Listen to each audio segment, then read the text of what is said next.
കഴിഞ്ഞ ദിവസം ചേമ്പിൻ്റെ കഥ പറഞ്ഞപ്പോൾ എന്നാ പിന്നെ ദേ ഇതും കൂടി ആവാന്ന് കരുതി. പുഴുക്കിനെ വിട്ടിട്ട് നമ്മുടെ വിഷ്ണു ലോകത്തിലൊരു കഥയില്ലല്ലോ. 8 മണിക്കാപ്പിക്കും 10 മണിക്കാപ്പിക്കും 4 മണിക്കാപ്പിക്കും ഒക്കെ പുഴുക്കിന്റെ വെറൈറ്റീസും മണം പരത്തുന്ന അടുക്കളയായിരുന്നല്ലോ നമ്മുടെ. കൈ കിട്ടുന്ന എന്തും പുഴുക്കാവും കേട്ടോ. നമ്മുടെ തൊടിയിലെ സ്ഥിര ആളായ ചേമ്പിന്റെ കാര്യം ഇപ്പൊ പറയണ്ടല്ലോ. ചേമ്പ് പുഴുക്കുണ്ടാക്കണമെന്ന് തോന്നിയ ഒരു കൊട്ടയെടുത്ത് തൊടിയിലേക്ക് പോകും. ആവശ്യമുള്ള കിഴങ്ങു മാന്തി അതിലേക്കിടും.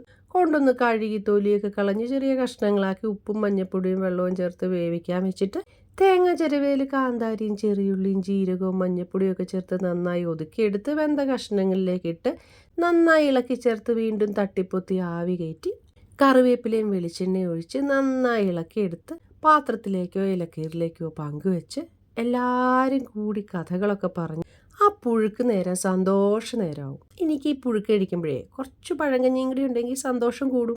എന്തിനാ കുറയ്ക്കുന്ന, ആർഭാടായിക്കോട്ടെ അല്ലേ.